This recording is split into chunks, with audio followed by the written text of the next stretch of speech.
প্রথমে একটা কড়াইকে গ্যাসের ওভেনের উপরে বসিয়ে দিয়েছিলাম। কড়াইয়ের মধ্যে দিয়ে দিলাম 50 গ্রাম চিনি। এবার চিনিগুলোকে ক্যারামেল বানিয়ে নিতে হবে, এতে মিষ্টির কালারটা খুবই ভালো আসবে। আপনারা দেখুন চিনিগুলো মেল্ট হয়ে গেছে। এখন ফ্লেমটা একেবারেই লোতে করে দিতে হবে। এর থেকে আর বেশি লাল করা যাবে না, তাহলে ক্যারামেল পুড়ে যেতে পারে। এবার আমি কড়াইয়ের মধ্যে দিয়ে দিচ্ছি মেজারিং কাপের 2 কাপ জল। খুব ভালো করে মিশিয়ে নিতে হবে। এই সময় কিন্তু ক্যারামেলগুলো দলা পাকিয়ে যেতে পারে। তবে খুব ভালো করে মিশিয়ে নেওয়ার পরেই দেখতে পাবেন ক্যারামেলগুলো কিন্তু মেল্ট হয়ে যাবে আর একেবারে শিরাটা পাতলা হয়ে যাবে। এখন আমি চিনির শিরার মধ্যে দিয়ে দিচ্ছি 1 চামচ ঘি।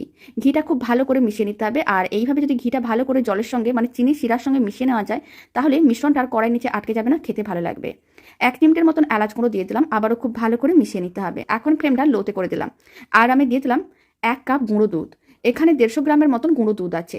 লো ফ্লেমে খুব ভালো করে গুঁড়ো দুধ মিশিয়ে নিতে হবে, যাতে দলা না পাকিয়ে যায়। গুঁড়ো দুধ দিয়ে যেহেতু মিষ্টিটা বানানো হচ্ছে, তাই খুব বেশি কিন্তু টাইমের প্রয়োজন পড়বে না।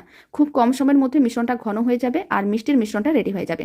এখন ফ্লেমটা অফ করে দিতে হবে। মিষ্টির মিশ্রণটাকে এক সাইডে রেখে দিতে হবে। এবার মিষ্টিগুলোকে আমি সার্ভ করব। তার জন্য আমি এরকমই কয়েকটা চৌকো টাইপের ছোট ছোট বক্স নিয়েছি। আপনারা চাইলে ছোট ছোট স্টিলের বাটিও নিতে পারেন বা ছোট ছোট কাঁচের বাটি পাওয়া যায়, সেগুলোও নিতে পারেন। আর যদি কিছু মোল্ড থাকে তার মধ্যে এইভাবে মিষ্টির মিশ্রণটা দিয়ে একটা করে কাজু বাদাম দিয়ে দিতে পারেন। এতে মিষ্টিগুলো দেখতে অনেক বেশি ভালো লাগবে। আর দোকানে ক্ষীরসাগর মিষ্টি ঠিক এরকমই চৌকো বক্সে পাওয়া যায়, তাই আমি এরকমই চৌকো বক্সের মধ্যে মিষ্টিটা সার্ভ করলাম।